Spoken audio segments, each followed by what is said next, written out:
কোথায় দরবাসরের কথা শোনা যেত, কোথায় দরবাসরের কথা শোনা। আসসালামু আলাইকুম, আশা করি সবাই ভালো আছেন। ইনশাল্লাহ আমিও ভালো আছি। নিতাই কাউকে ফেলে যাবে না, নিতাই কাউকে থুয়ে যাবে না। আমাকে কমেন্ট করছিলেন ভাই ও বোনেরা, গুরু ভাই ও বোনেরা কমেন্ট করছিলেন যে আমাদের আল্লাহর বান্দা নবীর উম্মত শাফায়াত করবে একমাত্র আমার রাসূল পাক। আমাকে বলছিলেন যে আল্লাহর ওলিরা কি শাফায়াত করে, কি এর জন্য কি অলি ধরা? এটা আমাকে এমন গুরুত্বপূর্ণ একটি প্রশ্ন করছেন, তা আজ পর্যন্ত আমাকে কেউ আমাকে কমেন্ট এরকম করেও না, ফোনও দিয়েও এইসব ধরনের কথা বলে না। আজকে আমরা এই ভিডিওতে জানতে যাইতাছি এবং শিখতে পারবো, এবং অজানাকে জানার জন্য আজকে সলিউশন এবং মেন রহস্য অলিগো যে বায়াত গ্রহণ করার মেন রহস্যটা কি সব বলে আমি সারা রাত বললেও আপনাকে আমি এই ভিডিও শেষ করতে পারবো না। তবে সংক্ষেপে যতটুকু পারি আমি আপনাকে বুঝাই দেব। দেখেন, আল্লাহর ওলির কি শাফায়াত করব নাকি রাসূল পাকের উম্মতের শাফায়াত কি আল্লাহর ওলিরা করবে? এটা প্রশ্ন করছেন আমাকে, যে অলি কেন ধরা হয়, অলিরা কি শাফায়াত করব না আমার আখিরি নবী উম্মত আমাদের বান্দা একমাত্র আল্লাহর বান্দা নবীর উম্মতের শাফায়াত একমাত্র আমার নবী যে হযরত মুহাম্মদ সাল্লাল্লাহু আলাইহি সাল্লাম? তাহলে অলিরা কি করবো, অলিকে কেন হাতে বায়াত গ্রহণ করতে হয়? এরকম একটি কমেন্ট করছে আমাকে। সুন্দর প্রশ্ন। প্রশ্নটি করার আগে, গোপনীয় কথাটা বলার আগে কিছু ছোট্ট একটি কথা বলনি। যারা কুফরি কালামে ভুগছেন, যাদেরকে জিন চালান করে আটক করে রাখছে, যারা শান্তি পাইতেছেন না এবং ভাই বোন বিদেশ আছে আনতে পারতেছেন না, বিপদে আছে, এবং আপনার বিভিন্ন ধরনের বিভিন্ন কান্ট্রিতে আপনার লোক আছে এরকম বিপদে পড়ে রয়েছে, এইসব সমস্যা সমাধানের জন্য অবশ্যই আমরা এইসব তদবির করে থাকি। যদি প্রয়োজন হয় এই স্ক্রিনে দেওয়ার নাম্বারে অবশ্যই যোগাযোগ করবেন, ইনশাল্লাহ ভালো রেজাল্ট পাবেন, ভালো ফলাফল পাবেন। আর একজন কমেন্ট করছিলেন যে ভাই এই আপনি কি মানুষ এই যে সংসারের ভিত্তিতে আপনি উপরই ভাব যে হুদুদি ঝরকা কাজা লাগে এবং খারাপ রাত্রে শুইলে কেমন ভারবার হয়, এইসব জিনিস দূর করতে পারেন? অবশ্যই এইসব জিনিস আমরা দূর করে দিতে পারি। মোবাইলের মাধ্যমে করে দিতে পারবো, সামনাসামনি দিয়েও করে দিতে পারবো। আর যারা দেশ বিদেশে বাইরে আছেন তারাও তদবির, যে কোনো তদবিরের কাজ আমাকে দিয়ে করাতে পারবেন। এবার আসেন মেন ভিডিও যে টপিকটা, যেটা আলোচনা উঠছিল যে একমাত্র আল্লাহর বান্দা নবীর উম্মতের শাফায়াত করবে একমাত্র আমার রাসূল পাক। কিন্তু অলিগো কি কাজ, অলিরা কি শাফায়াত করবে?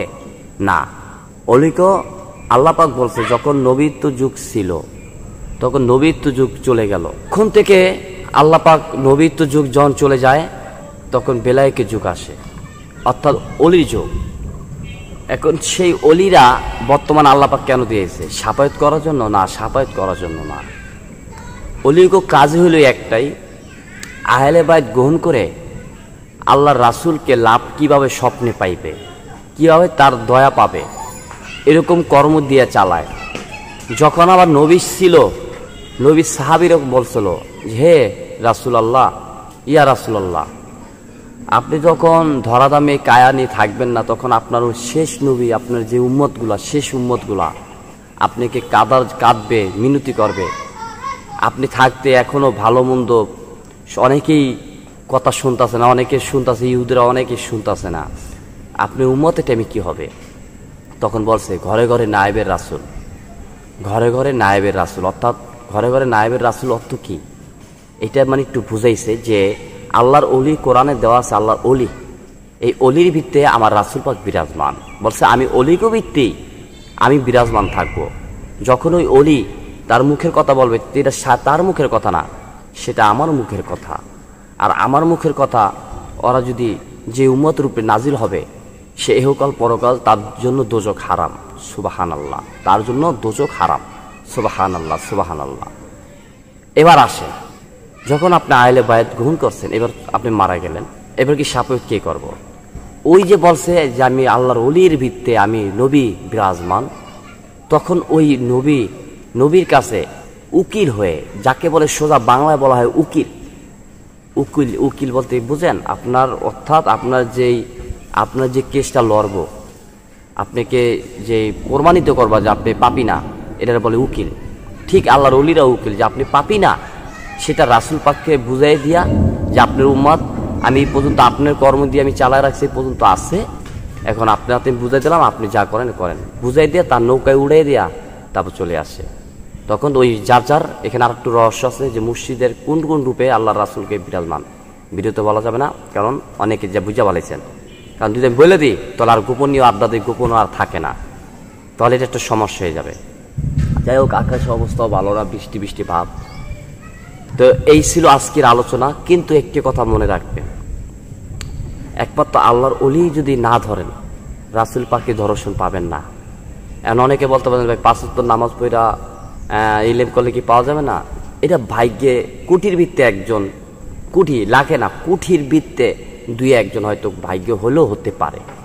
আর আল্লাহর ওলির হাত মাথা যার আছে, আল্লাহর ওলির যেই চোখ তাকানো, যার ভিত্তে তাকাবে সেই একমাত্র রহমত পাবে।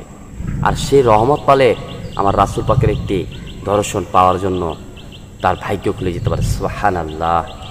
আমি দোয়া করি আপনাকেও একজন আল্লাহর ওলির হাত ধরে আপনারা এরকম পৌঁছে থাকেন। আজকে যেই কমেন্ট করা হয়েছিল যে রাসূল পাকের উম্মতকে সাফায়াত করবে, আল্লাহর ওলিরা কি সাফায়াত করবে, আজকে স্পষ্ট করে দিছি যে আমার আল্লাহর ওলির হলো উকিল, তারা এভাবে চালায়া আমার রাসূল পাকের নৌকায় দিয়ে আসে। এখন বলতে পারেন যে এটাই আল্লাহর তরফ থেকে হয়ে আছে, আল্লাহর কোরআনের থেকে, আল্লাহর ওলি আউলিয়া আল্লাহর তরফ থেকে হয়ে আছে। ওই যে বলে আল্লাহর ওলির ভয়, আল্লাহর ওলির মরণের ভয় নেই, আল্লাহর ওলিগো দোজকের কোনো ভয় নেই, আল্লাহর ওলিগো বেহেশতের জন্য ভয় নেই। কারণ আল্লাহর ওলিরা কি বলে জানেন? এক কথা বলে যে দোজক চিনি না, বেহেশত চিনি না। চিনি কি? যেই দোজক বেহেশত মালিক বানাইছে, এই মালিকরা যদি তোমরা চিনে যেতে পারো তোমাদের আর কিছু ভালো, তোমাদের জন্য দোজক হারাম হয়ে যাবে, তার জন্য দোজকও হারাম হয়ে যাবে। কথা বুঝতে পারছেন? জমেও সালাম দেয়, তখন জমেও সালাম দেয় যদি আল্লাহওয়ালা হইতে পারেন। তো আপনারা এই যে কমেন্টগুলো করছেন, কমেন্টের পুরো স্পষ্ট পাইছেন ভাই? আচ্ছা, এবার আসেন, যে জিনিসটা আপনি জানতে পারছেন এই জিনিসটা আরেকজন জানে না, একটু সহযোগিতা যদি করতেন, যদি এই ভিডিওটা একটু শেয়ার করে দেন, তাহলে আরেকটি ভাই যদি এরকম কথা জানতে পারে, আপনার উসিলা যদি উপকৃত হয়ে যায়, আপনি একটা তার উপরে একটা দোয়া পাইবেন যে না, অমুকে আমার ভিডিওটা শেয়ার কথা থেকে আমি এই জিনিসটা জানতে পারছি। ইমুতে আপনাকে যার ইমু আছে, ইমুর ভিত্তিতে লিঙ্কটা শেয়ার করে দিলে বাস হয়ে যাবে। একটু কষ্ট করে ইমুতে শেয়ার করে দেন, সবাই পাও, সবাই জিনিসগুলো জানো। আর যে কোনো সমস্যা সমাধানের জন্য, যে কোনো তদবিরের জন্য আমার এই যে ফোন নাম্বার দেওয়া আছে, অবশ্যই যোগাযোগ করবেন। কোনো লজ্জা পাবেন না, কোনো শরম পাবেন না। আমার 24 ঘন্টার মধ্যে, আমি যদি ব্যস্ত না থাকি, আমার ফোন আমার হাতে থাকে, সবসময় আমি আপনাকে ফোন ধরার জন্য চেষ্টা করব। আমি একটা নর্মাল মোবাইল চালাই, এই নর্মাল মোবাইলে শুধু আপনাকে ফোন ধরার জন্য আমি 24 ঘন্টা এই মোবাইল আমি ব্যবহার করি। আর আমার যেটা টাচ মোবাইল, ইমু নাম্বার আছে, ইমু নাম্বারে যেই নাম্বারটা দেওয়া আছে এটা ইমু নাম্বার, আপনি যোগাযোগ করলে আমার সাথে অবশ্যই যোগাযোগ করবেন। এই বলে বিদায় নিচ্ছি, সবাই ভালো থাকেন, সহি সালামত থাকেন। আসসালামু আলাইকুম। আমাদের ভিডিওটি ভালো লাগলে অবশ্যই চ্যানেলটিকে সাবস্ক্রাইব করে রাখুন, পাশে বেল আইকনটি ক্লিক করে দিন ও আমাদের নতুন আপডেট ভিডিও পেয়ে যাবেন। তো সবাই ভালো থাকবেন।